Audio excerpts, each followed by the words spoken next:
Hey guys, what's going on? It's your boy BurkCrown88 coming at you with another YouTube video. And today, as the title says, we're going to do the movers, right? In the All-Star game, who are going to be your top 5 movers from the 87s up? We're going to have to kind of taper our expectations. You know, nobody's going to go out and get 10 goals and become a 97 overall. We got to be realistic. Could it happen? Sure. Is it going to happen? Probably not.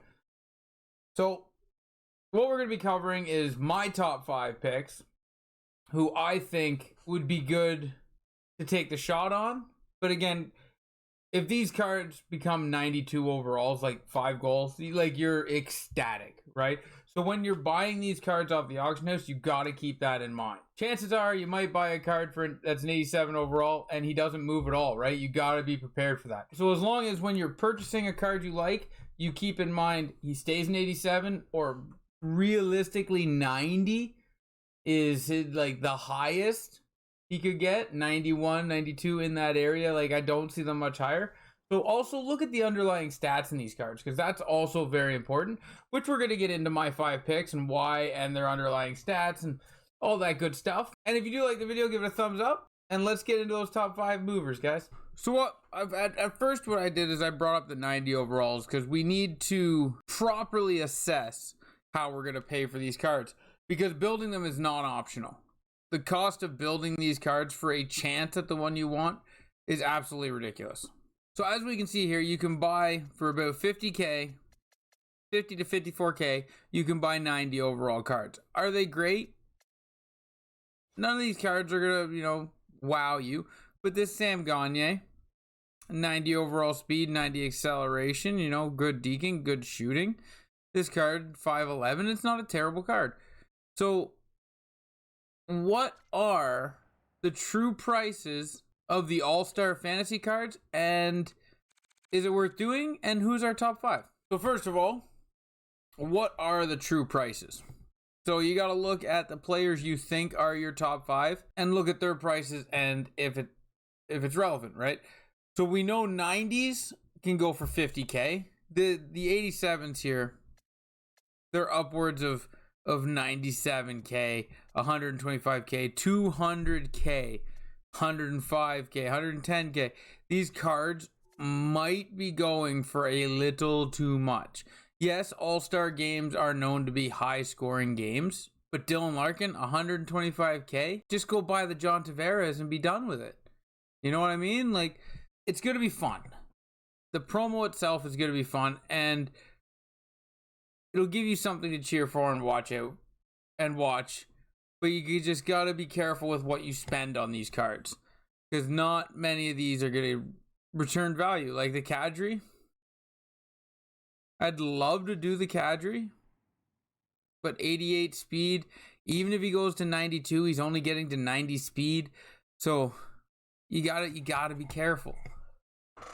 And with that being said, one of my top 5 picks, I'm not going to do these in order. I'm just going to pick 5 players because there's a lot of all-star cards, and I'm going to pick the 5 players that I think could be the best overall by the end of the all-star game. And Matty Beniers is going to be one of them. His first all-star game, I bet you he makes an impact. He's going to be out there. He's going to be excited. He's probably going to be going a little harder than some superstars might because it's his first time. And he's probably going to be enjoyable to watch, right? And just having a good time out there. I can see this card getting 90 or plus, like over 90, which then you start to talk about his speed being 92 plus. And this card could be very good with wheels and elite edges for abilities is really good. His synergies are dicey, but this card, 6'2", I think this is a very good card. And I can see him being a top five option. And then we got the Jack Hughes card, 5'11", a little small, right? You like your 6 foot better. But with 91 acceleration, 89 speed, again, another player that could go out there and just wow. He always seems like he rolls with a bit of an ego, and I think the ego will overtake him in the All-Star. Instead of just going out there and having fun, I feel like this kid's going to go out there and try to just rattle the net. So I see him as a good option. And if he does get to a 92, geared up to be a fast card, right? With his good speed, that his base speed already. And I mean, he's got wheels and lead edges and unstoppable force. So it could be a great card. Terry Tarasenko. I love this player. That's why he's here. Just because I love this player. That's all. That's all. 6'1". He's always been a favorite of mine in Hut, and I would really like to see this card do well. So that's why he's going to be in that list, because I want him to do good. 89 speed, 89 acceleration. If this card gets up over the 91 area, you're looking at 91, 92 speed. Like it's going to be a good card. Now, unstoppable force at 6'1", 230 is ridiculous. Tape to tape and make it snappy. I would prefer if that one was wheels or elite edges, but make it snappy is not bad. Now, this Johnny Gaudreau card is set up to be incredible. 91 speed, 91 acceleration with elite edges. And then he comes with booming shot and gladiator, which gladiator helps you with your endurance and your shooting a little bit, which is nice. I think this card's very good. He's a little small, yes, granted, and I got a lot of small cards on my team. But if he gets to the 92, you're looking at a 94 speed card, right? Like 93, 94 speed, very good card. This could be a fun one to watch and a fun one if it pans out. Like, that's why I would love to see Johnny Hockey get that build. And I mean, for the yucks, for the laughs, just because everyone wants to see it, Tage Thompson, we need you to get like 93, 94. Like, it's not going to happen.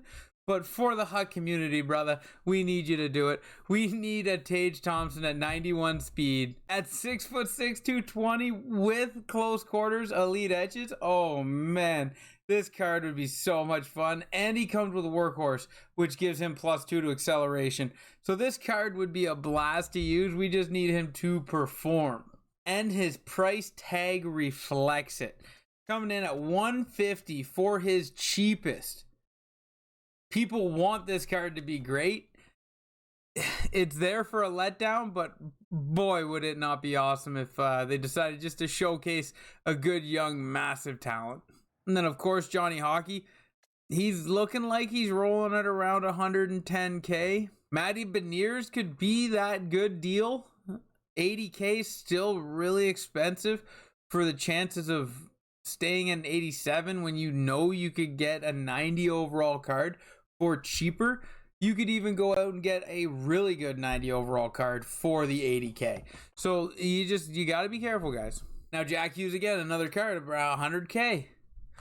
You're taking the shot that this card jumps off, which is going to be risky, but it's going to be fun if it happens. And again, the price tags here you'll see are why I say buy these cards, don't build them. Because building them costs you double what it is to just go out and buy them. And I thought the Matty Beniers was cheap. The Tarasenko is down to 68,000. I'm going to keep waiting patiently because I feel like this card might come down. If this card hits 60, maybe 50, 58,000, I think I jump on it. Because I would love to have him in my set if he pops up. If and when he pops up, I think it'd just be great. But anyways, guys, like I said, it's just going to be a little short video.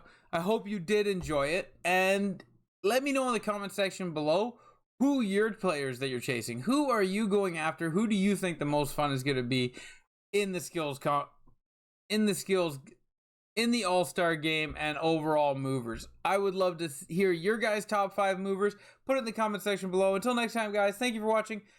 Ciao, ciao.